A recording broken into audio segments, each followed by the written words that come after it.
आपकी अदालत में आज हमारे मेहमान हैं एक ऐसी शख्सियत जिन्होंने इस्लामिक स्कॉलर के तौर पर पूरी दुनिया में नाम कमाया है, जिन्होंने एजुकेशन की फील्ड में ज़बरदस्त काम किया है, जिन्होंने मुसलमानों की भलाई के लिए बहुत अच्छे काम किए हैं। ये अपनी बात बड़े तरीके से कहते हैं, कायदे से कहते हैं। ये झगड़े बढ़ाने में नहीं, सुलझाने में यकीन करते हैं। प्लीज वेलकम मौलाना महमूद मदनी।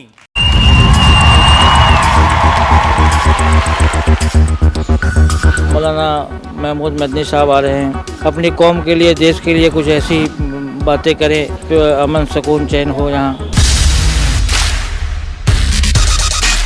जो लोग नापाक कोशिशें करते रहते हैं अमन को गारत करने के लिए, उनको जो है सही पैगाम दें। वो सिर्फ मुसलमानों के लिए ही काम करेंगे या ये हिंदुओं को भी साथ लेकर चलेंगे? मेरा यही उनसे सवाल होगा खास।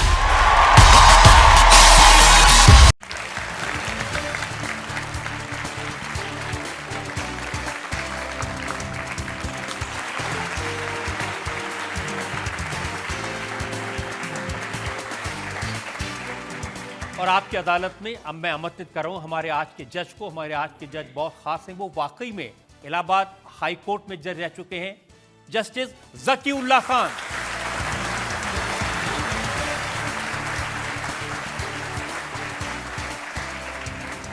कार्रवाई शुरू की जाए। और इससे पहले कि पहला सवाल पूछूं, इल्जाम लगे, एक नजर मौलाना महमूद मदनी के करियर।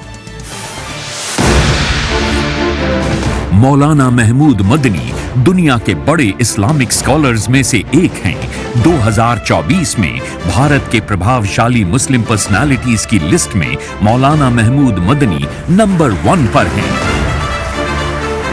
दुनिया के 500 मोस्ट इन्फ्लुएंशियल मुस्लिम्स की लिस्ट में मौलाना महमूद मदनी 16वें नंबर पर हैं। मौलाना महमूद मदनी जमीयत उलेमाए हिंद के प्रेसिडेंट हैं। जमीयत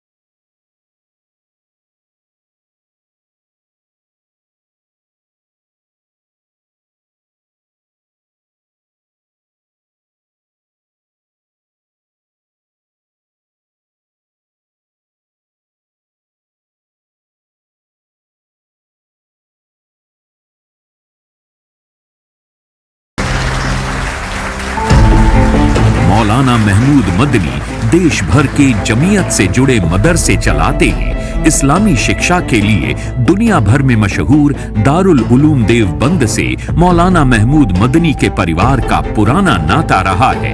जमीयत उलमा भारत के मुसलमानों की इज्जत और वक़ार की ज़ामिन जमात है। फिलहाल इनके चाचा मौलाना अरशद मदनी देवबंद के प्रिंसिपल हैं और महमूद मदनी देवबंद की प्रमुख कमेटी में सदस्य हैं। मौलाना महमूद मदनी बेबाक हैं, आर्टिकुलेट हैं, मुसलमानों के हक के लिए लड़ते हैं। आपकी अदालत में जमीयत उलेमाए हिंद के प्रेसिडेंट मौलाना महमूद मदनी अपनी पैरवी खुद करेंगे। आइए शुरू करते हैं आज का मुकदमा। आपकी अदालत में पहला इल्जाम मौलाना महमूद मदनी। आपकी अदालत में जमीयत उलेमाए हिंद के प्रेसिडेंट मौलाना महमूद मदनी पर इल्जाम है कि इनकी सोच दकियानूसी है। मौलाना साहब, ये बात सही है कि जमीयत उलेमाए हिंद 105 साल पुरानी ऑर्गेनाइजेशन है। इसका मतलब ये नहीं कि सोच भी 100 साल पुरानी होनी चाहिए। और आज के जो नौजवान हैं वो शिकायत करते हैं, वो कहते हैं कि जब हम देवबंद में जाते हैं तो नए ज़माने से दूर रखा जाता है, जैसे लड़कियों को रील्स नहीं बनाने दी जाती। तो आप लड़कियों को रील बनाने की वकालत करते हैं? हाँ, मैं तो चाहता हूँ रील्स बनाएं और इंस्टाग्राम पर पोस्ट करें। ऐसा है, कोई भी इंस्टीट्यूशन हो उसका एक उद्देश्य होता है। इसकी मिसालें बहुत सारे मेन स्ट्रीम एजुकेशनल इंस्टीट्यूशंस में आपको मिलेंगी, जहां मोबाइल रखने पर और यूनिफॉर्म पर और इस तरह की कई चीज़ों पर पाबंदियां हैं।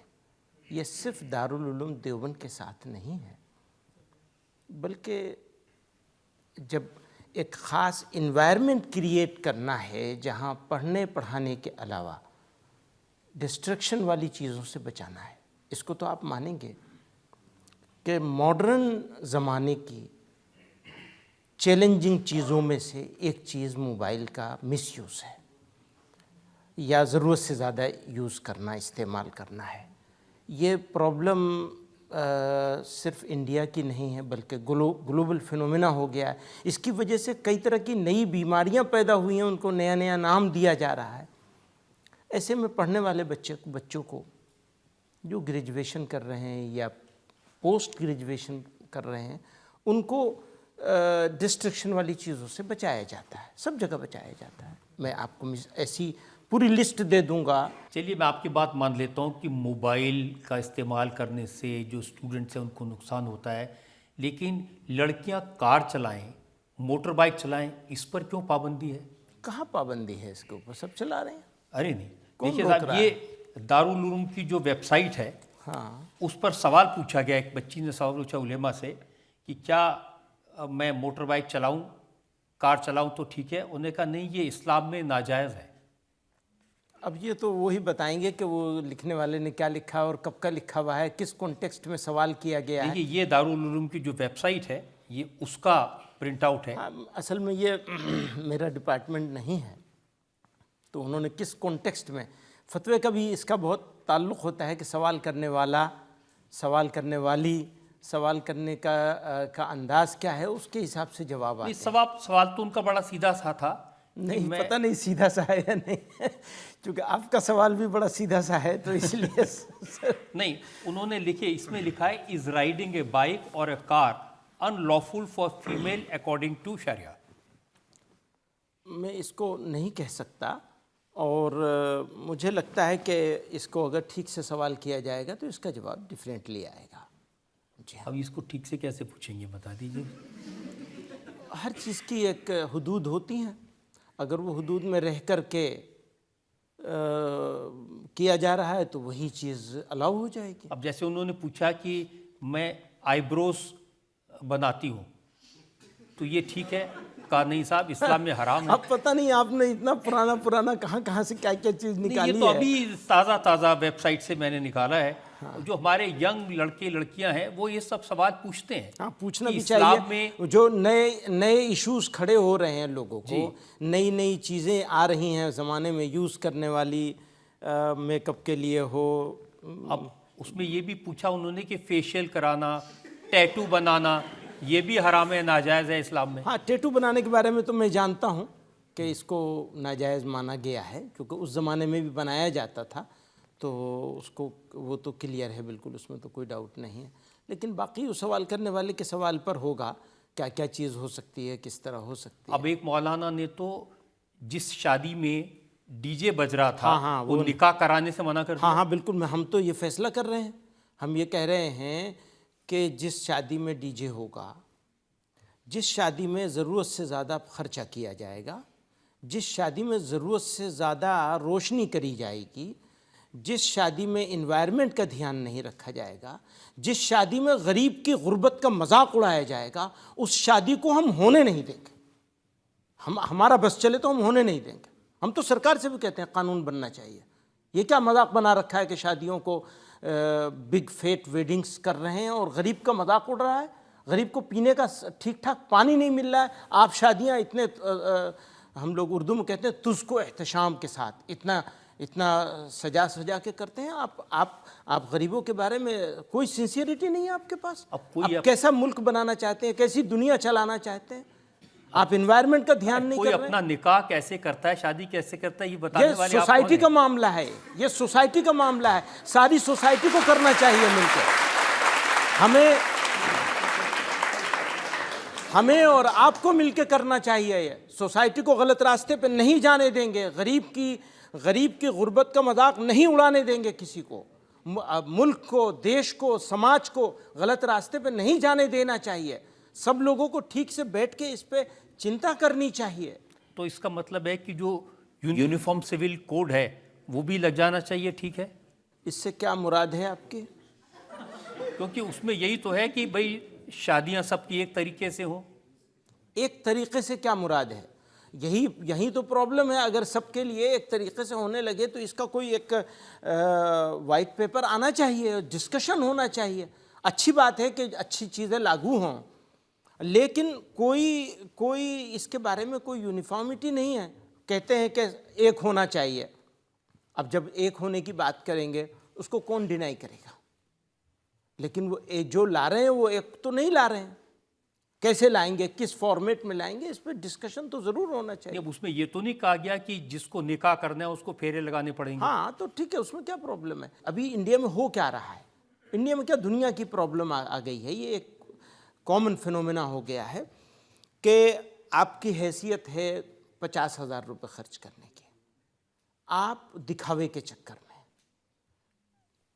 20 लाख रुपए खर्च कर पैसा जमा करना शुरू करते हैं इसी बात के लिए। भैया वो पैसा आप खर्च कीजिए बच्चों की एजुकेशन के ऊपर, तालीम के ऊपर खर्च कीजिए। वो एक दिन के लिए कि वो कहते हैं ना 4 दिन की चांदनी फिर अंधेरी रात है, तो ये तो तमाशा बना लिया है।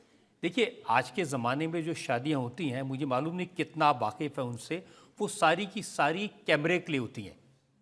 वरमाला भी 3-4 बार रीटेक हो जाते हैं। बताइए। और जो उनकी शान शौकत है उसी से नजर आती है। एक होड़ लग गई है दिखावे की।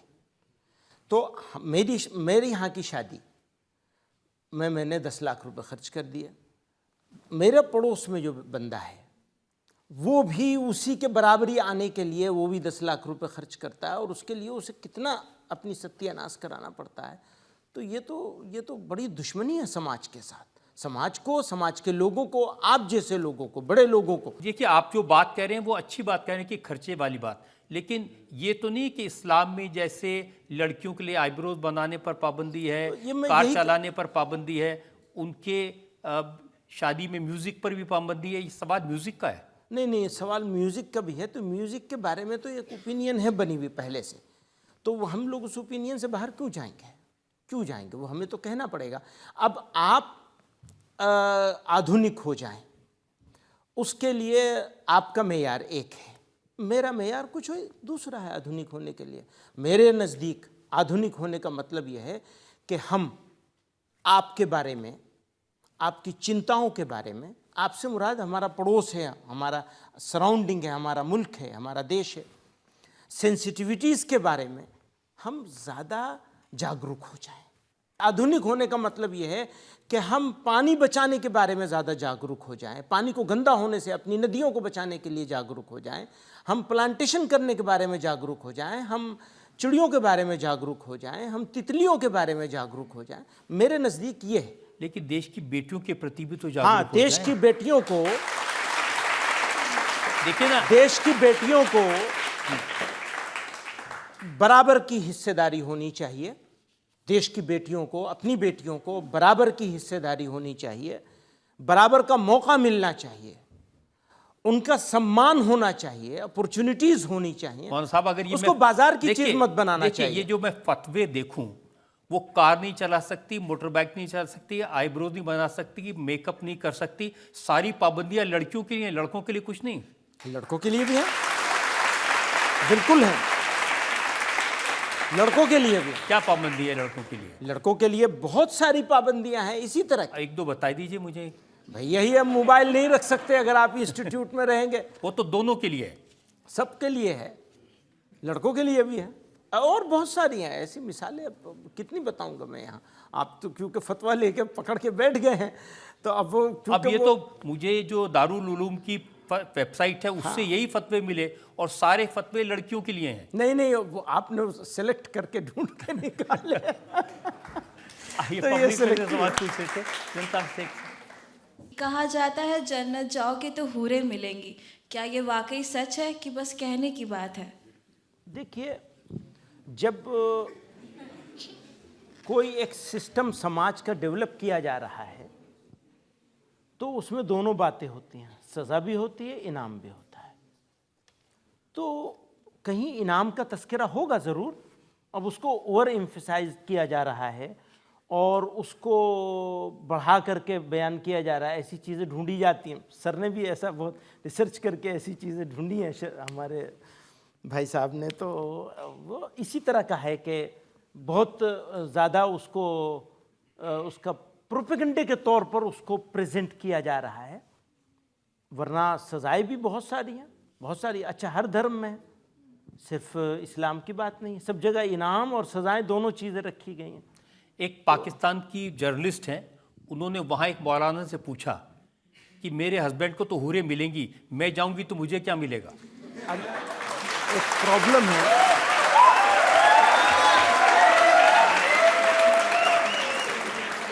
एक प्रॉब्लम है, वो ये है कि मैं तो ये चाहता हूँ आपसे भी कि पाकिस्तान का तो जिक्र ही ना किया जाए। लेकिन आपने एक ज़रा सा एक इससे इनके सवाल से रिलेट करके एक सवाल किया है। तो जो इनाम मर्दों को मिलेगा, जो भी मिलेगा अच्छे काम करने पर, और बुरे काम करने पर जो सज़ा मर्दों को मिलेगी, इसी तरह औरतों के लिए भी होगा, इनाम भी और सज़ा भी। ऐसा नहीं हो सकता कि औरत के लिए कुछ और हो, मर्द के लिए वहाँ कुछ तो और। मौलाना साहब ने उसको जवाब दिया कि आपको तो अपने हस्बैंड ही मिल जाएंगे। तो उन्होंने कहा मैं क्यों उसको लेके क्या करूँगी? उसको हो सकता है मैं उसको इख्तियार ही ना करूं। अगर मैं औरत हूं तो हो सकता है मैं अपने हस्बैंड को चूज ही ना करूं। बिल्कुल, ये इख्तियार मिलेगा औरत को। वेल एजुकेटेड मुस्लिम फैमिलीज में भी बहुत सारे मतलब बच्चे होते हैं, तो ये कौन डिसाइड करता है कि कितने बच्चे होने चाहिए, ऊपर वाला या फिर फैमिली? उनका सवाल है कि इम्प्रेशन ये है कि जो मुस्लिम फैमिलीज हैं उनमें बहुत ज़्यादा बच्चे होते हैं, तो कितने बच्चे होने चाहिए ये पेरेंट्स डिसाइड करते हैं कि ऊपर वाला डिसाइड करता है? ये सवाल ही गलत है, इसलिए कि आप ये सवाल कर रहे हैं कि मुसलमान कम्युनिटी में बच्चे बहुत ज़्यादा होते हैं। ये डेटा के ख़िलाफ़ है। ये आज की तारीख़ में जो डेटा है वो ये कहता है बेपढ़े लिखों में और गरीब लोगों में बच्चे ज़्यादा होते हैं। उसमें हिंदू भी हैं, मुसलमान भी हैं, सब तरह के लोग हैं। आप तालीम दे दीजिए, आपके पास सही तादाद में बच्चे भी हो जाएंगे और उनकी एजुकेशन भी हो जाएगी, अपलिफ्टमेंट भी हो जाएगी, मुल्क की तरक्की भी होगी। तो जो 4 शादियां करेंगे उनके ज़्यादा बच्चे होंगे या एक करेगा उसके होंगे? जो 4 करेंगे,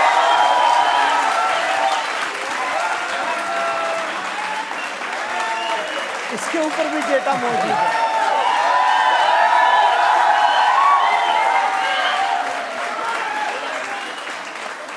इसके ऊपर भी डेटा मौजूद है। मतलब आज तो दुनिया तरक्की कर गई है। हर काम रिसर्च बेस्ड होना चाहिए, इंफॉर्मेशन बेस्ड नहीं होना चाहिए कि आपसे मिल गई, किसी और से मिल गई, किसी और से मिल गई। आप सारी संख्या को निकाल लीजिए, शादियां ज़्यादा कहाँ हो रही हैं, कौन लोग एक्स्ट्रा मैरिटल अफेयर्स में हैं, कौन लोग, किस कम्युनिटी के लोग ज़्यादा हैं इसमें। ये मुसलमान हिंदू का मामला है ही नहीं। न संख्या का मामला मुसलमान हिंदू का है, न ही एक से ज़्यादा ताल्लुकात रखने का। किसी और मज़हब में तो एक से ज़्यादा शादियां करने की इजाज़त नहीं है। हाँ, नहीं है, उसके बावजूद कौन है ज़्यादा इसमें, ये ज़रा देख लीजिए इंडिया में। अच्छा, आप कह रहे हैं कि इजाज़त नहीं, उसके बावजूद कई रखी हुई हैं। यही हो रहा है, तो अब उसका क्या करेंगे आप? मुझे नहीं लगता कि लोग इस बात से इत्तेफाक करें, क्योंकि मेरी तो अक्सर बातें ऐसी हैं कि एक ख़ास इन्वायरमेंट क्रिएट हो गया है। मेरी तो एक बात भी लोग मान ले तो बड़ी बात है, बहुत बड़ी बात होगी मेरे लिए, सौभाग्य की बात होगी। एक और सब्जेक्ट जिसकी आजकल बहुत चर्चा है, वो भी 100 साल पुराना कानून है, वो है वक्फ को लेकर। और वक्फ बोर्ड के कानून में जो अमेंडमेंट किए जा रहे हैं, ये आउटडेटेड सोच की वजह से उनको एक्सेप्ट नहीं किया जा रहा।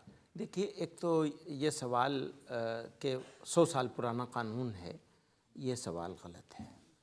ये कानून तो अभी अमेंड हुआ है 95 वगैरह में, कुछ इसके ऊपर काम हुआ है। एक बात ये है। दूसरी बात ये है कि औकाफ है क्या, इसको समझना ज़रूरी है। हमारे भारत में ख़ास तौर से लोगों का एक मिजाज है, सब मज़हब वालों का, कि वो दान करते हैं गरीबों के लिए।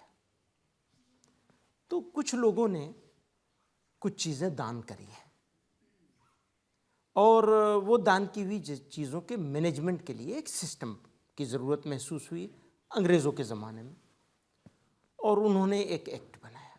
फिर 53 में 54 में अमेंडमेंट हुआ या बनाया गया नए सिरे से, और फिर 95 में हुआ, फिर 2013 में भी उसमें कुछ हुआ है।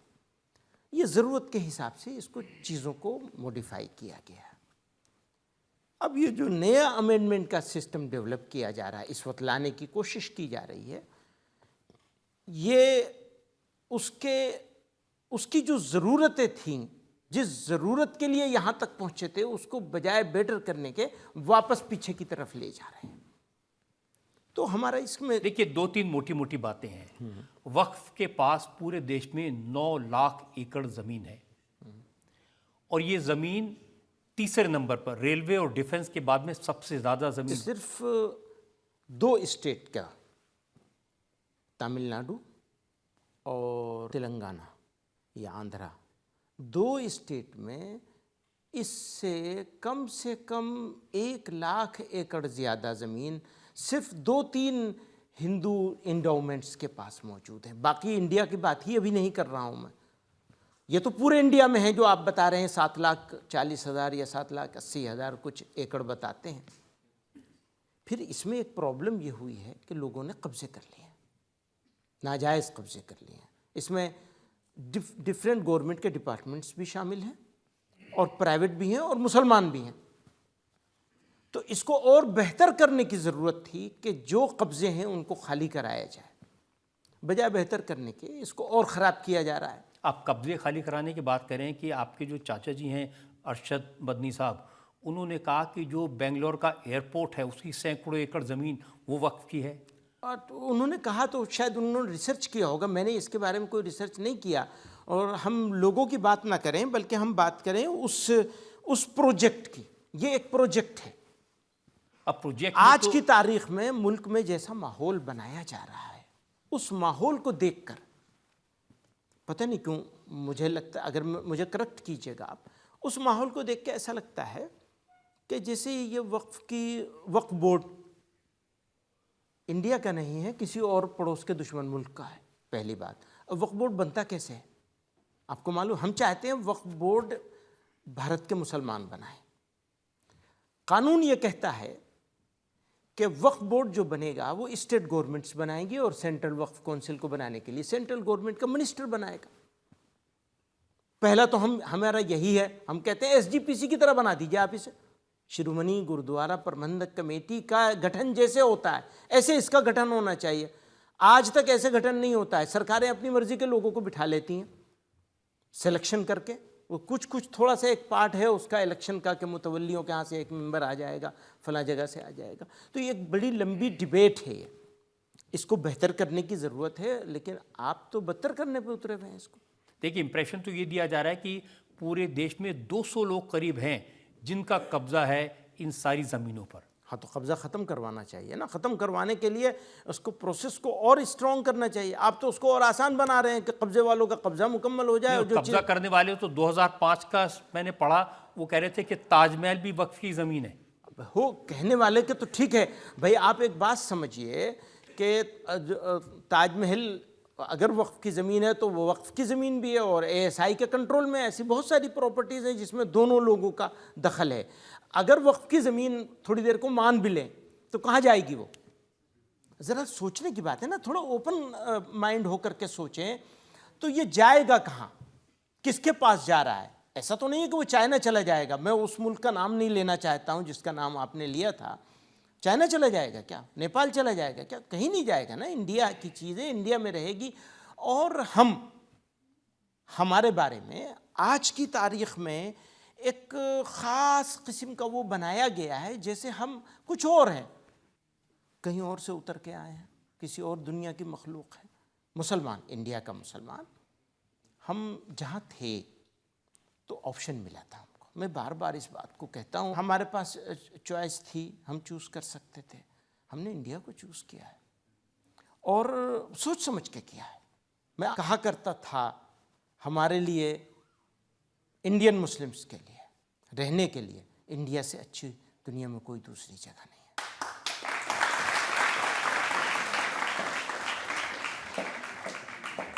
पर आज ऐसी मुश्किल जगह पे हम खड़े हैं कि सोचते हैं कहना चाहिए या नहीं कहना चाहिए। काश हमें ये मौका होता कि हम उसी तरह सीना चौड़ा करके ये बात कह सकते।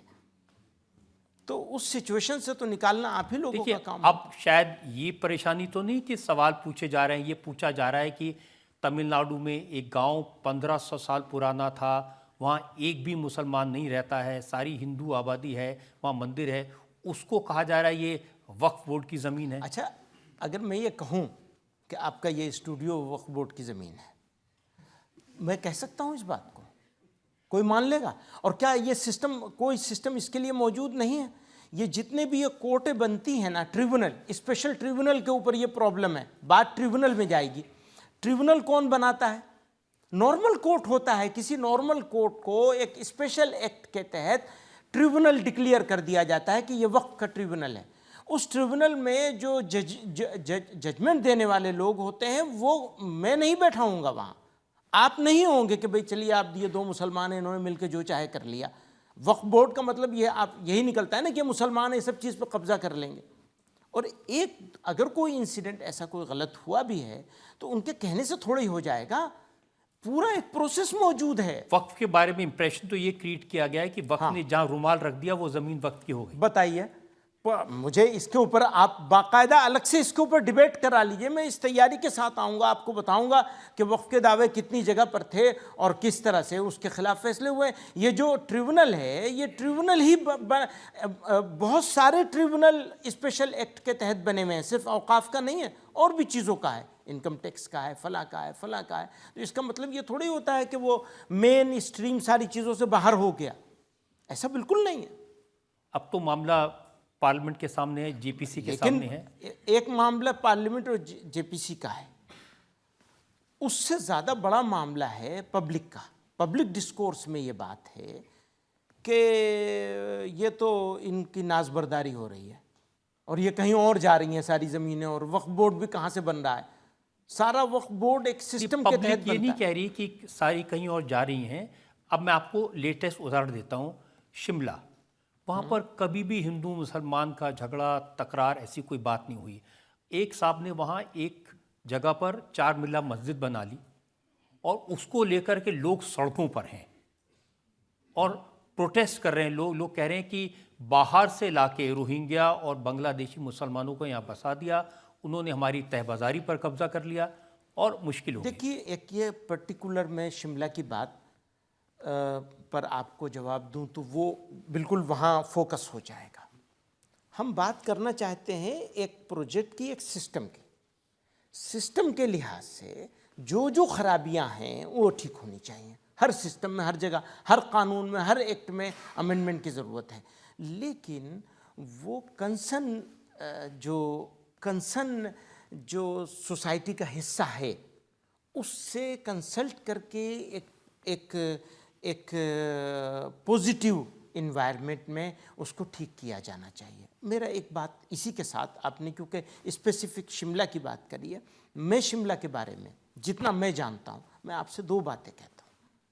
एक बात ये, इलीगल कंस्ट्रक्शन के 2 हिस्से होते हैं। एक होता है परमिशन ली, थोड़ा ज़्यादा बना लिया, उसके लिए भी सिस्टम में मौजूद है, या तो तोड़ा जाएगा उतने हिस्से को, या उसको वो डैमेज वगैरह लगाकर, जुर्माना लगा करके उसको रेगुलराइज किया जाएगा, जो एक नॉर्मल सिस्टम है। उस सिस्टम में जो चीज़ चाहे इंडिविजुअल का हो और चाहे सोसाइटी की हो, किसी की, सबके लिए एक कानून, एक सिस्टम मौजूद है, उसके ऊपर इम्प्लीमेंटेशन होना चाहिए, किसी की कोई रियायत नहीं होनी चाहिए।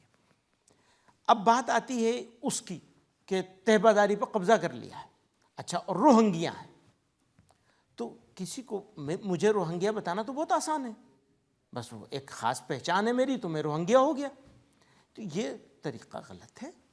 आप एक सिस्टम में जाइए, आप देखिए इंटेलिजेंस एजेंसीज मौजूद हैं, सारा कुछ मौजूद है।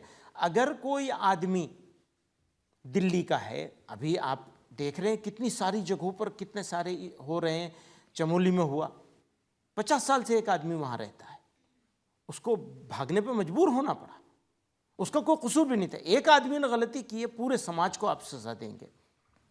और मेजोरिटोरियन सोच के साथ ये तो शायद मुल्क के लिए अच्छा नहीं। देखिए, एक सोच है जिसको आप एक्सप्लेन कर सकते हैं। सोच ये है, उत्तराखंड में बहुत सारी ऐसी जगह हैं, हिमाचल का जिक्र हमने किया, गुजरात में कुछ ऐसी जगह है जिनके बारे में इंप्रेशन ये है कि यहाँ पर मुसलमानों को दूसरी जगहों से लाकर बसाया जा रहा है। उनमें बांग्लादेश से आए हुए लोग हैं, उसमें रोहिंग्या मुसलमान हैं, और इन इलाकों की डेमोग्राफी बदली जा रही है। अगर कहीं अब चमोली का किस्सा है, कितने फैमिली थे वो देख लीजिए आप।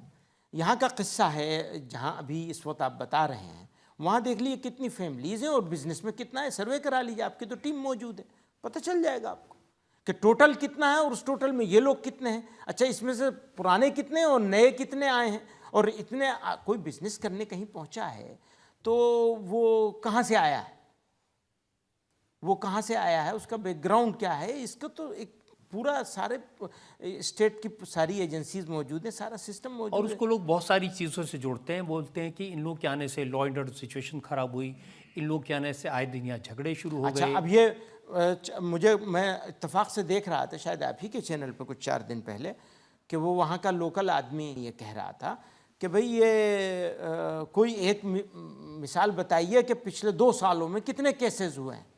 आज तो आप कह रहे हैं, जब आप गुस्से में हैं, लड़ाई के वो हैं, कोई एक हादसा हुआ होगा तो लेकिन इससे पहले देखिए ना कि 2 साल में कितने इंसिडेंट्स हुए हैं इस तरह के। वो रख कर के सामने हकीकत पर होना चाहिए बात। रियलिटी अलग चीज़ है, परसेप्शन अलग चीज़ है। इत्तेफाक की बात यह है कि परसेप्शन ऐसा बना दिया गया है उसमें। अब आप भी परसेप्शन बना रहे हैं कि कंसल्टेशन नहीं किया गया है। नहीं, हमारा परसेप्शन तो ये परसेप्शन नहीं है, ये रियलिटी है। बताइए किससे कंसल्टेशन किया गया? मैंने तो पार्लियामेंट में जो किरण रिजिजू हैं, जो वो बिल पेश कर रहे थे, उनकी बात सुनी थी। उन्होंने कहा कि इसका बेसिस सच्चर कमेटी की रिपोर्ट है, इसका बेसिस जेपीसी की पिछली रिपोर्ट है, और हमने लाखों लोगों से दिल्ली में, पटना में, बंगाल में कांटेक्ट किया है, कंसल्टेशन किया है। वो कह रहे हैं ना, उनका दावा है। हाँ। और हमारा दावा यह कंसल्टेशन हुआ ही नहीं है। कोई प्रोसेस, कंसल्टेशन का तो एक प्रोसेस होता है और वो प्रोसेस ओपन होता है। वो ओपन प्रोसेस का कोई एक है, उन्हीं से पूछ लीजिए, आपके बताएं जरा, वो मैं मान लूंगा। बहुत अच्छी बात। कंसल्टेशन करके अगर बदलाव हो, हाँ, जहाँ ज़रूरी होगा, जो मुनासिब रीजनेबल बदलाव होगा वो तो होना ही चाहिए। मतलब जैसे मैं कहता हूँ एसजीपीसी के हिसाब से होना चाहिए इसको, इसका फॉर्मेशन वक्फ बोर्डों का जैसे एसजीपीसी का होता है। तो ये सारी सजेशंस पार्लियामेंट्री जेपीसी के पास जाएंगी। हम तो भेज ही रहे हैं, जो भी हो सकता है सारा कुछ भेज रहे हैं, और साथ साथ सड़कों पर भी आवाज़ उठा रहे हैं। ज़रूरत होगी तो ज़रूर जाएंगे, सड़कों पे भी जाना चाहिए। ऐसे ही होता है, तरीक़ा डेमोक्रेसी है। डेमोक्रेटिक तरीक़ों से जो भी करना है वो किया जाना चाहिए। बिल्कुल ज़रूर करेंगे, अगर ज़रूरत पड़ेगी उसको भी करेंगे, किया ही जाना चाहिए। तो यहाँ एक ब्रेक के रुकेंगे, और ब्रेक के बाद आपकी अदालत में मौलाना महमूद मदनी पर इल्ज़ामात और सवालात का एक और।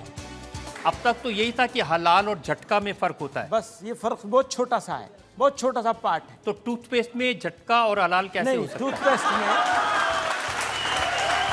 टूथपेस्ट में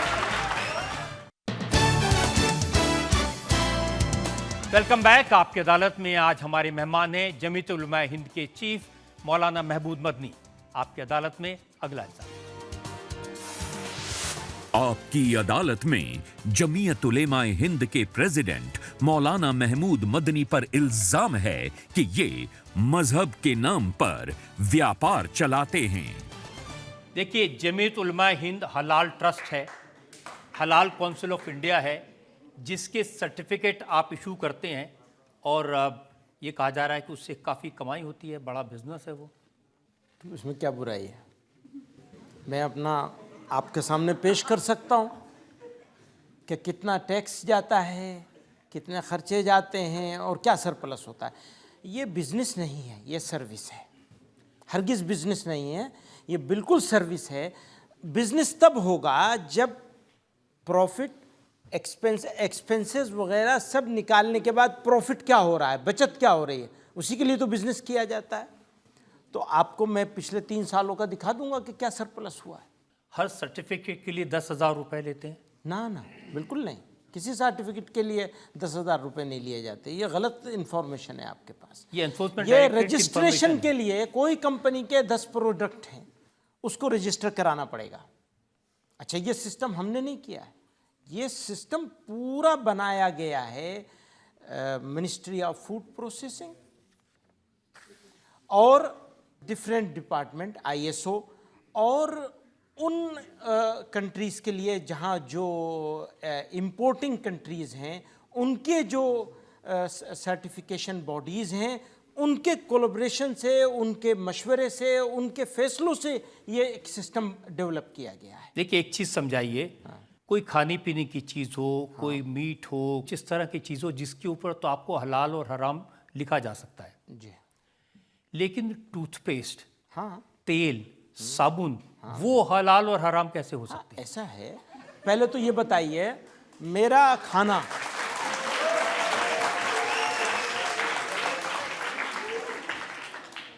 खाना और इस बोतल में रखा हुआ पानी, ये एक इशू है।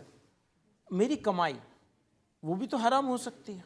मैं कहा करता हूँ दोस्तों से कि कमाई तो हराम की खा रहे हो और रेस्टोरेंट हलाल के ढूंढते हो, तो क्या हलाल हुआ? वो कमाई ही हराम है तो फिर खाना कैसे हलाल होगा तुम्हारा?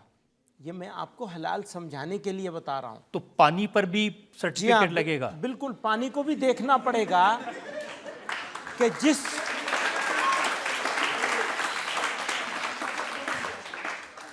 जिस केमिकल से इस पानी को साफ किया जा रहा है, या जिस बर्तन में या जिस मशीन में डालकर इस पानी को साफ किया जा रहा है, वो पानी पाक है या नहीं।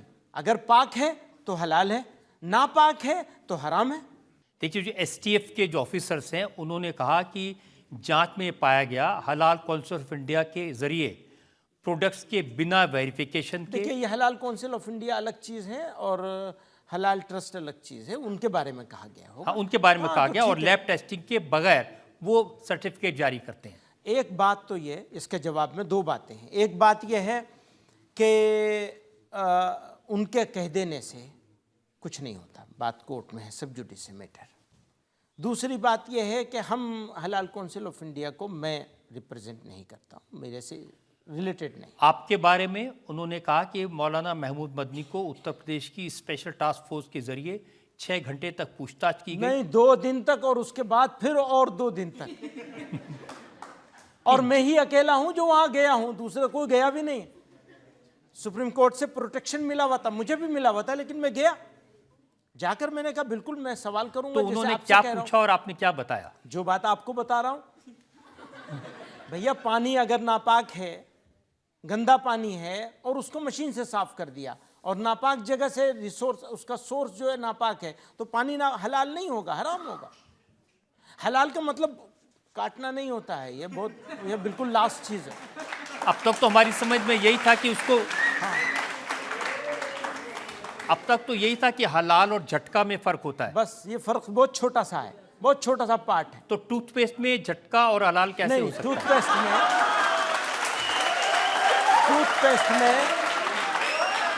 टूथपेस्ट में चर्बी मिला ली, या ऐसे मटेरियल मिलाए गए हैं, मैं तो वेजिटेरियन लोगों के बारे में भी कहता हूँ, ऐसे मटेरियल मिलाए गए हैं जो जिलेटिन वगैरह से बनाए गए हैं, हड्डियों से बनता है जानवरों के, तो वो तो जायज़ नहीं होगा ना।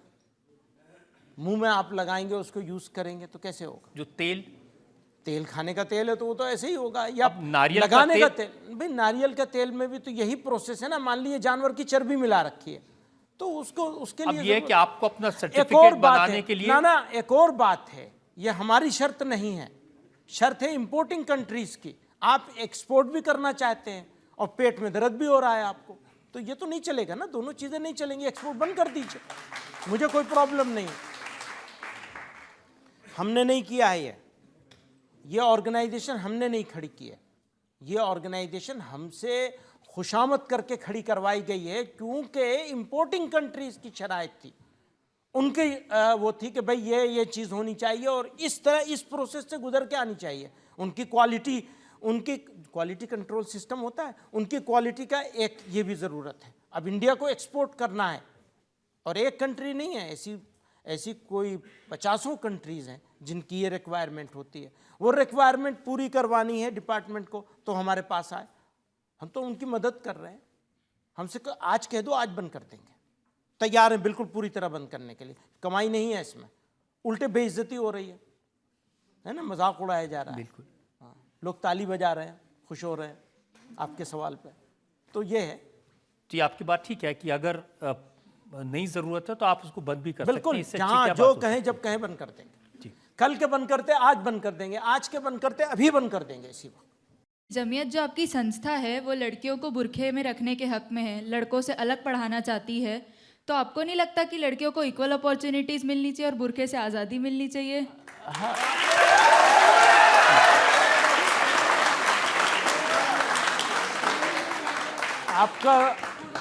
आपका सवाल बड़ा वाजिब सा सवाल है। वाजिब नहीं है, वाजिब सा सवाल है। तो एक बात, आप ये कहती हैं बुर्के से आज़ादी मिलनी चाहिए, आपका सवाल ये है, और मेरा मानना ये है बुर्के से आज़ादी मिले या ना मिले, उसको तालीम ज़रूर मिलनी चाहिए, शिक्षा ज़रूर मिलनी चाहिए। कोई बच्ची है जिसने बुर्का नहीं पहना, जैसे आप ही हैं, आपको पढ़ने की पूरी अपॉर्चुनिटी मिलनी चाहिए और ऐसा इन्वायरमेंट होना चाहिए कि आप सेफ फील करें। आप ही ऐसी होती कि आप ये चाहती कि हिजाब में ही रहने में आप अपने आप को सेफ फील कर रही हैं, अपने आप को अच्छा महसूस कर रही हैं, तो आपको पढ़ने का मौका इस वजह से नहीं मिलेगा क्योंकि आपने हिजाब पहन रखा है। ये ज़्यादा अच्छी बात है या वो ज़्यादा अच्छी बात है? हमारा ये मानना है, आप हिजाब नहीं पहनना चाहती हैं, आपको मुबारकबाद। आपको इसके बावजूद का आपने हिजाब नहीं पहना है तो कोई ये कहे कि अगर ये नंगा सर घूमेंगी तो ये सेफ नहीं रहेंगे, ये नहीं होना चाहिए। किसी कीमत पर आपको पढ़ने का पूरा मौका मिलना चाहिए।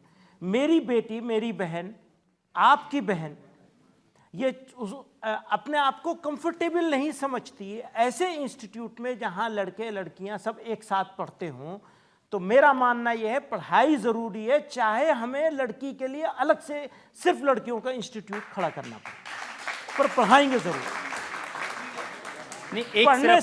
पढ़ने से महरूम न रह जाए अपने निकाब की वजह से, अपने हिजाब की वजह से, या अपने लड़कियों के। अच्छा, बहुत सारे इंस्टीट्यूट ऑलरेडी मौजूद हैं। हम ये कहते हैं लड़कियों की यूनिवर्सिटी बननी चाहिए, लड़कियों के मेडिकल कॉलेज बनने चाहिए। है भी कई मेडिकल कॉलेज इस मुल्क में हैं जो सिर्फ औरतों के लिए, लेडी हार्डिंग है। तो मेरा ये कहना है कि लड़कियों को तालीम ज़रूर मिलनी चाहिए, चाहे उसके लिए हमें अलग बनाना पड़े। अब कोई कंफर्टेबल है कोई सबके साथ पढ़ने में, बहुत अच्छी बात है, उनको वहाँ मौका मिलना चाहिए, बस इतना। नहीं, मैं जानना चाहता हूँ, जैसे दारुल उलूम है, देवबंद है, वहाँ तालीम लेने के लिए लड़कियों को बुर्का पहनना कंपल्सरी है? नहीं, वहाँ तो तालीम लड़कियों की होती ही नहीं है, लेकिन लड़कियों के इस तरह की तालीम के सिर्फ लड़कियों के इंस्टीट्यूट मौजूद हैं। और ये तो और भी ख़राब बात, तो इतना बड़ा वर्ल्ड नोन इंस्टीट्यूशन है, लड़कियों को एडमिशन ही नहीं है। हाँ, वो मिक्स करने के तो खिलाफ है ना, हम खुद भी खिलाफ हैं मिक्स करने के। पूरी अपॉर्चुनिटी मिलनी चाहिए, पूरी तालीम होनी चाहिए, मिक्स नहीं होना चाहिए। आप नहीं देंगे वो अपॉर्चुनिटी? नहीं, हम ये कह रहे हैं कि जिसको जो मौका मिले वो वहाँ पढ़े ज़रूर। लेकिन एक और ब्रेक के यहाँ रुकेंगे और ब्रेक के बाद आपकी अदालत में मौलाना महबूब मदनी पर अगला एग्जाम। आपने कहा तुम मोदी साहब की, प्राइम मिनिस्टर की तारीफ करते हो, आप ये चाहते हैं कि मैं उनकी तारीफ ना करूं और हमेशा बुराई करता रहूं, ये कैसे हो सकता है? Welcome back. आपकी अदालत में आज हमारे मेहमान हैं जमीयत उलमा हिंद के चीफ मौलाना महबूब मदनी। आपकी अदालत में अगला एग्जाम। आपकी अदालत में जमीयत उलेमाए हिंद के प्रेसिडेंट मौलाना महमूद मदनी पर आरोप है कि ये पर्दे के पीछे से सियासत करते हैं। अब मौलाना साहब, लोग कहते हैं कि आप सियासत में तो नहीं हैं, लेकिन सियासत पूरी करते हैं। आप नरेंद्र मोदी की तारीफ करते हैं, अमित शाह से मिलते हैं, आरएसएस से बात करते हैं। हम लोग एक मुल्क के सिटीज़न हैं और हमारी अच्छाई बुराई सब एक दूसरे के साथ है। देश अच्छा होगा, सबके लिए अच्छा होगा। देश में कोई बुराई होगी, बुरी चीज़ होगी, सबके लिए होगी। पॉलिटिक्स तो हमेशा छुपा के की जाती है। मैं लेकिन पॉलिटिक्स करता नहीं। पर देश के लिए कोई आदमी कोई अच्छा काम करेगा, तारीफ़ करेंगे, गलत काम करेगा, उसकी मजम्मत करेंगे। ये ज़रूरी है हमारे लिए। और मिलना भी रखेंगे, सबके साथ मिलेंगे। संवाद, मिलना, बातचीत करना, ये पॉलिटिक्स नहीं है, ये ज़रूरत है, हमारी देश की ज़रूरत है। नहीं मिलेंगे तो बात कैसे होगी, कैसे समझाएंगे, कैसे समझेंगे? तो ये तो ज़रूरी चीज़ है। हम करते हैं, कर रहे हैं और करते रहेंगे हमेशा। तो आप जब प्रधानमंत्री मोदी की तारीफ करते हैं, जब वो इस्लामिक कंट्रीज़ में जाते हैं, वहाँ के लोग उन्हें गले लगाते हैं, उन्हें अवार्ड्स मिलते हैं, तो आपको अच्छा लगता है? हाँ, मेरा देश है, मेरा देश का प्राइम मिनिस्टर है। अगर उसकी इज्जत हो रही है तो देश की इज्जत हो रही है। और सुनिए,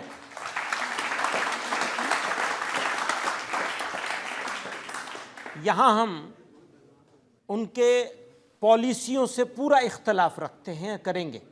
डिसएग्रीमेंट्स हैं, अक्सर चीज़ों पर बड़े बड़े डिसएग्रीमेंट्स हैं, लेकिन देश के बाहर जाएंगे, अगर कोई बेइज्जती करने की कोशिश करेगा तो हमारी जान भी उसके लिए कुर्बान हो सकती है। लड़ाई लड़ेंगे पूरी। तो मदनी साहब, हमारे देश के लोग बाहर जाकर कहते हैं कि हिंदुस्तान में मुसलमानों पर जुल्म हो रहा है, हिंदुस्तान में मुसलमानों की हालत बहुत ख़राब है, अमेरिका में, यूके में। ये तो मैं भी कहूँगा, जो प्रॉब्लम है उसको तो मैं भी बयान करूँगा। जो प्रॉब्लम है अगर उसको सॉल्व नहीं करने की कोशिश होगी तो मैं सब जगह जाऊँगा, जहाँ भी जाऊँगा वहाँ रहूँगा, यहाँ भी रहूँगा, बाहर भी रहूँगा। रोना तो मुझे पड़ेगा। तो इसलिए ये तो अब अरशद ये मदनी, एक अलग चीज़ है, वो एक अलग चीज़ है। अरशद मदनी साहब का बयान में देख रहा था, वो कह रहे थे कि देश में आज़ादी के बाद मुसलमानों के हालात सबसे ज़्यादा ख़राब हैं। ऐसा माहौल बनाया जा रहा है कि मुसलमान को ज़िंदा रहने का हक ना हो। देखिए, एक तरफ मीडिया है, एक तरफ एक ख़ास किस्म का परसेप्शन क्रिएट किया गया है। ये आपको नहीं महसूस होता कि ज़रूरत है इसे करेक्ट करने की? अगर इसके करेक्शन नहीं होगा और करेक्शन के लिए सिंसियर एफर्ट नहीं होंगे गवर्नमेंट की तरफ से, मीडिया की तरफ से और सिविल सोसाइटी की तरफ से, तो ये मुल्क के साथ दोस्ती तो नहीं, मैं तो इसे गद्दारी समझूंगा। तो इस सिचुएशन को बदलने के लिए हम सब लोगों को मिलकर एफर्ट करनी होगी। सिचुएशन तो है ही है ख़राब। आपको यहाँ बुलाने का मकसद यही है? जी हाँ, कि हम मिल करके सिचुएशन सुधारने के लिए कुछ कर सके। जी हाँ। लेकिन जो दावा सरकार का है, सबका साथ सबका विकास, हो रहा है वो? पता नहीं, मैं तो इसके ऊपर मुझे बिल्कुल नहीं लगता कि इसके ऊपर जिस तरह के सिंसियर एफर्ट होने चाहिए थे वो हो रही हैं। मुझे नहीं लगता बिल्कुल भी। क्योंकि हम हमेशा सरकार के लोगों से ये बात सुनते हैं कि राशन में, बिजली में, मकान में कोई भेदभाव नहीं किया जाता, हिंदू हो मुसलमान हो सबको। अच्छी बात है ये, अगर ऐसा हो रहा है बहुत अच्छी बात है, लेकिन इंसाफ में, कानून के इम्प्लीमेंटेशन में भी बराबरी होनी चाहिए, तब है ऐसा। अगर वो नहीं हो पा रहा है तो फिर विकास के और बराबरी के बगैर क्या माने रह जाते हैं फिर? तो क्या नहीं हो पा रहा है? इंसाफ, कानून, इम्प्लीमेंटेशन उसका, और लोगों की इज्जत, ये 3-4 बहुत बड़ी और बहुत इम्पोर्टेंट चीज़ें हैं। कानून तो सबके लिए बराबर है, वो बराबर होना चाहिए, उसको दिखना भी चाहिए। देखिए, आपको लगा कि बुलडोज़र चलने से लोगों पर जुल्म होता है, नाइंसाफ़ी होती है, तो आपने उसको सुप्रीम कोर्ट ने चैलेंज कर दिया। हाँ, वो तो कर रहे हैं। अब सुप्रीम कोर्ट तक जाने की ज़रूरत नहीं पड़नी चाहिए थी, है ना। जो दावा करते हैं कि सबके साथ बराबरी है, उन्हीं को ऐसा मामला नहीं करना चाहिए था कि वहाँ जाना पड़े किसी को, तो मजबूरी की चीज़ है।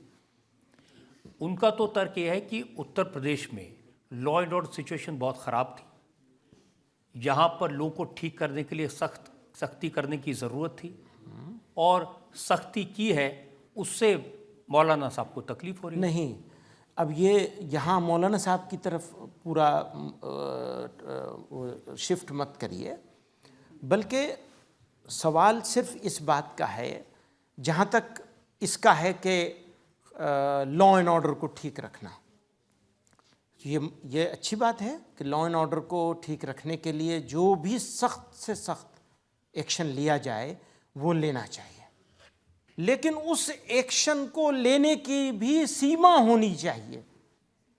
उस सीमा को अगर लांघा जाएगा तो ये उचित नहीं होगा। उनका दावा यह है कि पहले पुलिस आगे भागती थी और माफिया और गुंडे उसके पीछे भागते थे, अब गुंडे भागते हैं, माफिया भागता है, पुलिस उसके पीछे होती है।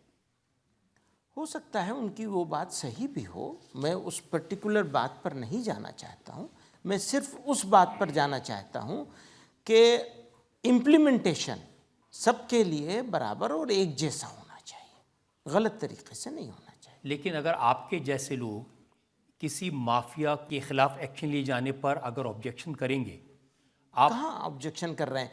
एक्शन लेने जाने पर नहीं कर रहे हैं, सीमा लांघने पर कर रहे हैं। यहाँ सिर्फ माफिया की बात नहीं है, कॉमन आदमी भी, अभी वो मुलजिम है, मुजरिम नहीं है, कहीं किसी जगह से कन्विक्ट नहीं हुआ है।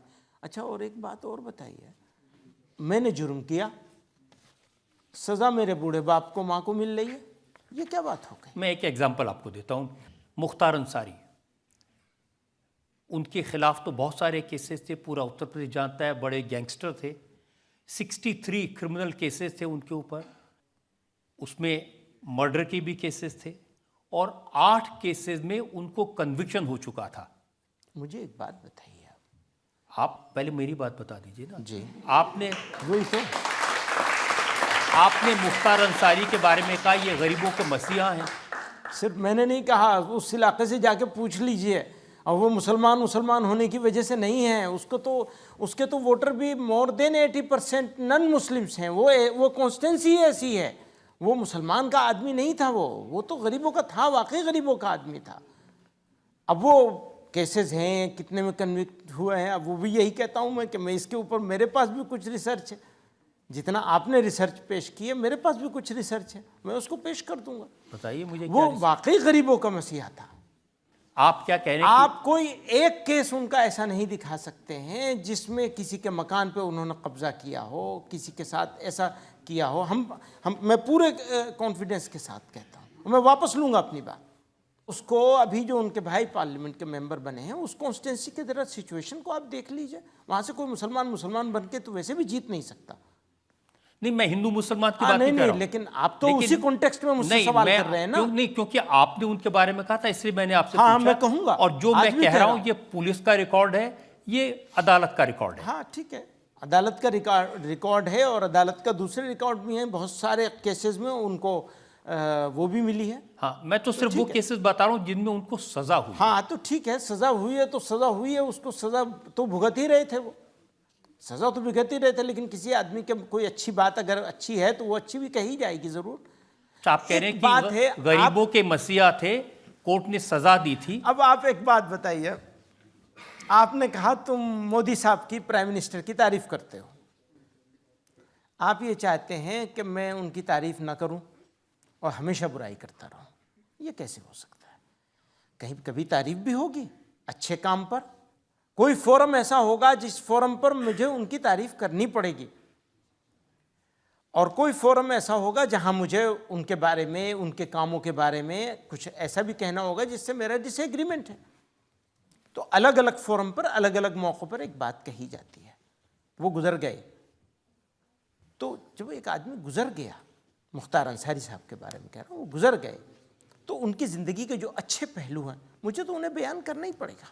हमारे यहाँ तो वैसे भी ये कहा जाता है कि जो आदमी गुजर जाए उसकी अच्छाई ही बयान करनी चाहिए, बुराई नहीं बयान करनी चाहिए। जब वो जिंदा थे तब आपने उनके क्रिमिनल कभी तारीफ नहीं की, कभी तारीफ नहीं की, कभी कोई तारीफ नहीं की, कोई ज़रूरत नहीं थी उसकी। गुजर गए तो मुझे एक बात कहनी है, और इस बात को मैं ही नहीं कह रहा हूँ, वो पूरा इलाका कहता है।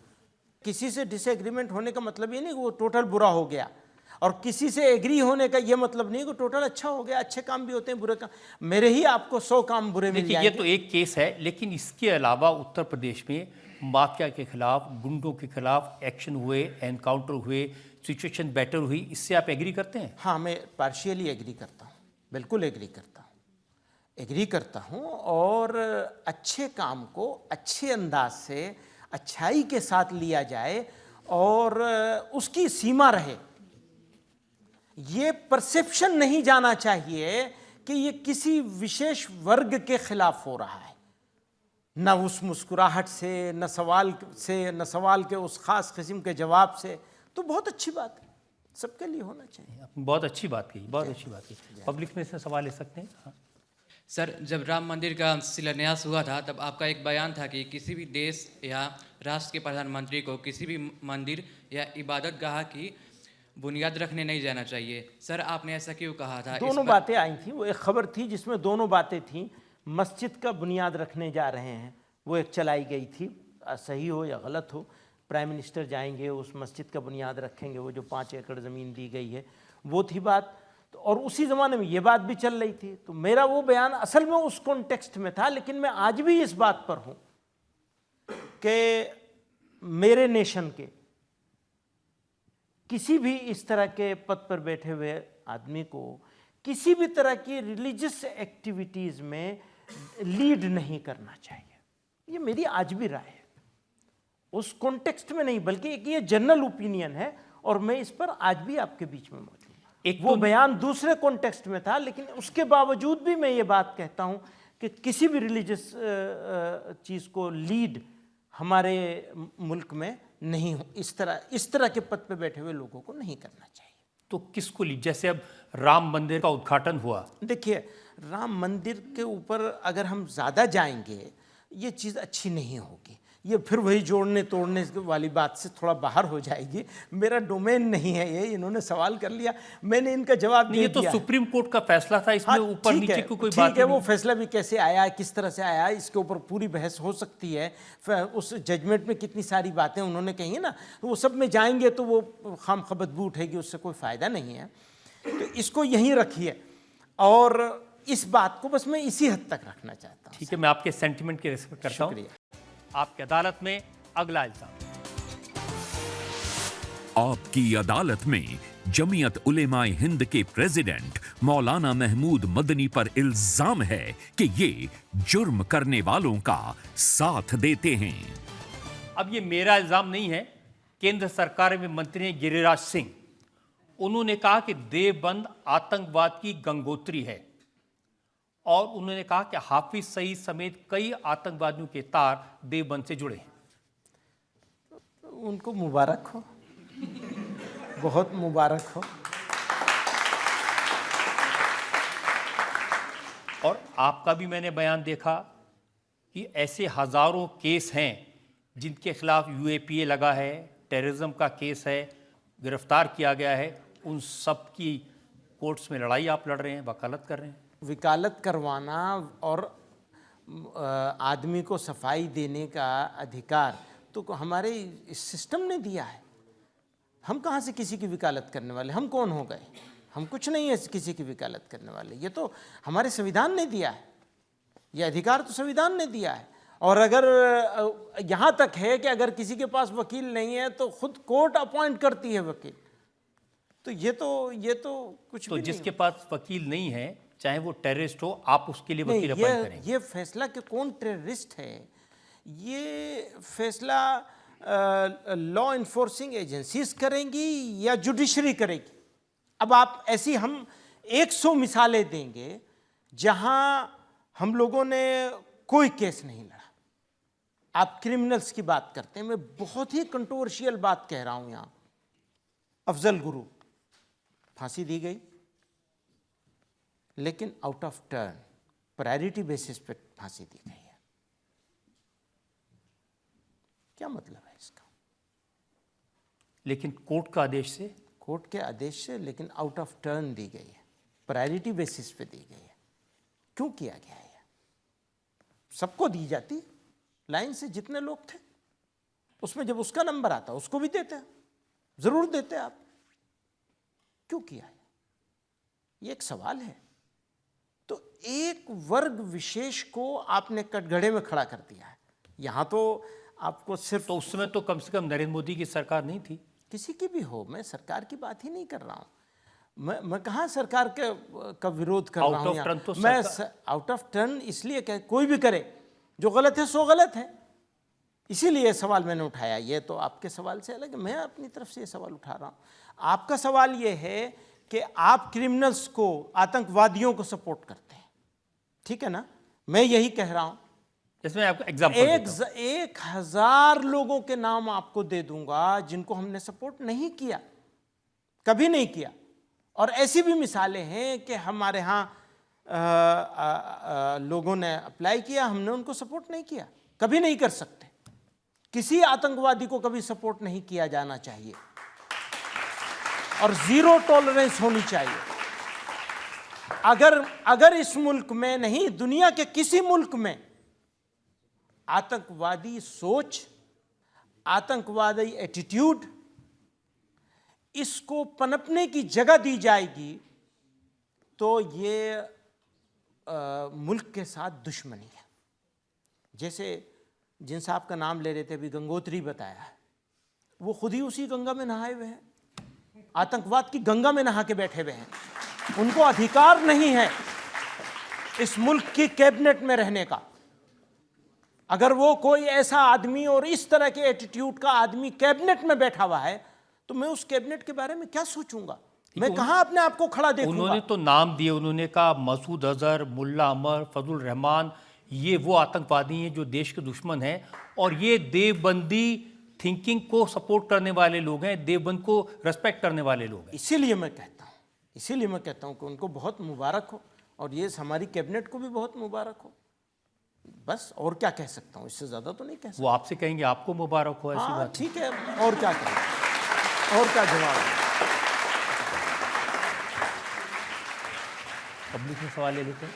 हर मुसलमान आतंकवादी नहीं है, पर हर आतंकवादी घटना के पीछे मुसलमान ही क्यों होता है? मेरा सिंपल सा।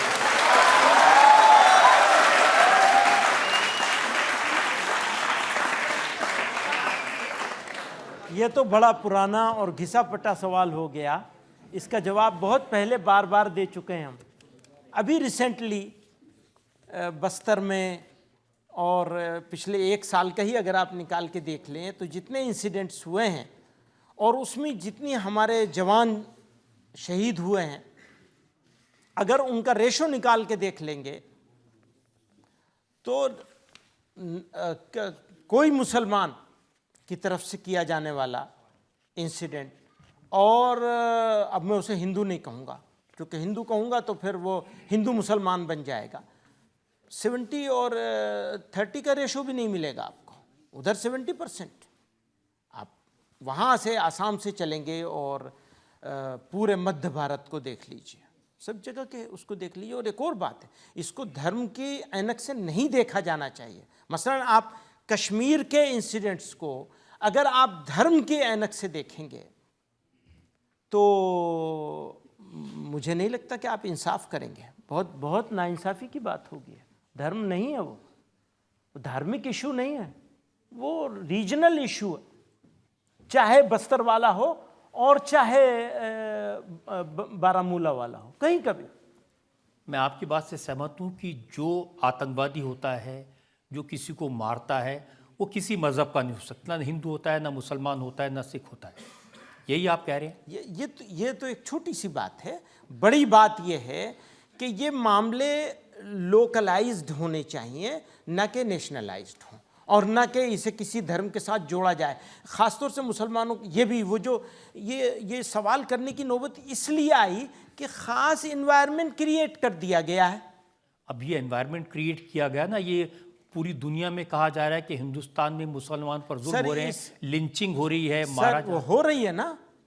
अब आप उस लिंचिंग के खिलाफ उस तरह बोलते नहीं हैं तो प्रॉब्लम खड़ी हो गई। उस लिंचिंग के खिलाफ बोला जाना चाहिए ना, वो भी आतंकवाद है। मैं माफ़ी चाहूँगा आपसे ये कहने के लिए कि वो भी आतंकवाद है, उस आतंकवाद को रोकने के लिए भी हमको ज़ीरो टॉलरेंस के साथ लड़ाई लड़नी चाहिए, उस कन्विक्शन के साथ लड़ाई लड़नी चाहिए। हम ये होने नहीं देंगे, न ये होने देंगे, न ये होने देंगे। वो कन्विक्शन नहीं है, न मीडिया के पास है, न सरकारों के पास है, न लॉ इन्फोर्सिंग एजेंसीज के पास है। लेकिन ऐसा तो नहीं है ना कि सिर्फ मुसलमानों की लिंचिंग होती है। जैसे आपने कहा कि जो आतंकवादी हैं वो हिंदू भी होते हैं, किसी के साथ भी हो सकती है। बिल्कुल सही कह रहे हैं। बड़ी लंबी फहरिस्त मैं है। मुसलमानों की बात ही नहीं कर रहा हूं सर। मेरी एक आदत है, माफी के साथ, मैं मुसलमानों की बात, जब हम इस मुल्क में रहते हैं तो मुल्क की बात कर रहे हैं, मुसलमानों की बात नहीं कर रहे हैं। मैंने आपसे कभी बहुत सुना नहीं। नॉनसेंस है ये, बहुत नॉनसेंस है कि मैं मुसलमानों की बात करने लगूं। हाँ, मुसलमानों के इश्यूज भी आते हैं। एक बात आप अच्छी तरह समझ लीजिए, मैं और जमीयत के बारे में भी कहता हूँ, जमीयत उलमाए हिंद मुसलमानों की ऑर्गेनाइजेशन नहीं होनी चाहिए, यह मुल्क की ऑर्गेनाइजेशन है। और अगर हम मुल्क के बारे में सोच करके चीज़ों को नहीं करेंगे तो हमारा दुर्भाग्य होगा, ये बदकिस्मती होगी। तो हम अगर जमीयत उलमा हिंद में बैठे हुए हैं तो हम मुल्क के लिए बैठे हुए हैं। नहीं, जब आप मान रहे हैं कि लिंचिंग हर तरफ होती है, तो जब आप जुल्म की बात करते हैं तो आप ये तो नहीं कहते कि हिंदुओं पर भी जुल्म हो रहा है? भाई सबके साथ हो रही है। अब लिंचिंग होगी, कोई दलित है, कोई ट्राइबल है, कोई मुसलमान है। अब मुसलमान का नंबर ज़्यादा है तो वो ज़्यादा तस्करा उसका हो जाता है। पर मैं तो नहीं कहता ये बात कि मुसलमानों के साथ ऐसा हो रहा है, सिर्फ मुसलमानों के साथ ऐसा हो रहा है। ये गलत है ये बात। अगर कोई भी कहे सिर्फ मुसलमान के साथ हो रहा है तो ये गलत है। सबके साथ हो रहा है, मुसलमान के साथ ज़्यादा हो रहा है। और सर उसमें आपको बहुत बड़ा किरदार अदा करना है, आपको लीड लेनी है। मैं आपसे ये उम्मीद करता हूँ, आप इस मुल्क को बचाने के लिए, बढ़ाने के लिए और कोने में बिठाई गई कम्युनिटी के लिए आपको योद्धा बन के आगे आना चाहिए। आप जैसे लोगों से बहुत उम्मीदें हैं। सॉरी, मुझे ये सब करने की जरूरत नहीं है, मैं आपको मौका नहीं है, लेकिन नहीं, मेरा आपसे ये वादा है कि इस काम में मैं कभी पीछे नहीं हटूंगा। हम आपको बहुत शुक्रगुजार हैं।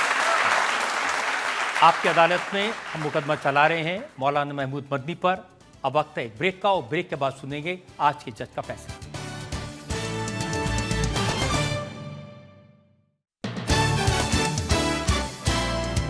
Welcome back. आपकी अदालत में आज हमने सवाल पूछे मौलाना महमूद मदनी से। अब वक्त है आपकी अदालत में आज के जज जस्टिस ज़कीउल्लाह खां के फैसले का। इस अदालत में मौलाना महमूद मदनी पर जो आरोप लगाए गए थे उसका उन्होंने बखूबी मुकाबला किया और उन्होंने ऐसे ऐसे तथ्य रखे, ऐसे फैक्ट्स एंड सर्कमस्टांसेस रखी जिससे वो मीट आउट हो सकें। मौलाना ने अपनी जो ख्यालात का इजहार किया है वो बहुत ही माकूल और बहुत ही वो, और अपने हिसाब से उन्होंने बताया कि मुसलमानों में तरक्की याफ्ता लोग हैं और तरक्की होना चाहिए। जहाँ तक कि बहुविवाह जैसे मल्टीपल मैरिजेस का है, उसके बारे में बताया कि शायद ही कोई ऐसा हो जो मल्टीपल मैरिज करे, यह सर्कमस्टांस के हिसाब से। इस तरह मेरे विचार में मौलाना के ऊपर कोई आरोप नहीं बनते और वो बरी होने लायक हैं और उनके खिलाफ कोई आरोप साबित नहीं होते, इसलिए उनको बरी किया जाता है। इस उम्मीद और यकीन के साथ कि मौलाना महमूद मदनी इसी तरह से समाज में भाईचारे के लिए काम करते रहेंगे, मुल्क की तरक्की के लिए अपना योगदान देते रहेंगे। आज का मुकदमा यहीं ख़त्म करते हैं। आपसे मुलाकात होगी अगले हफ्ते एक नए चर्चे से।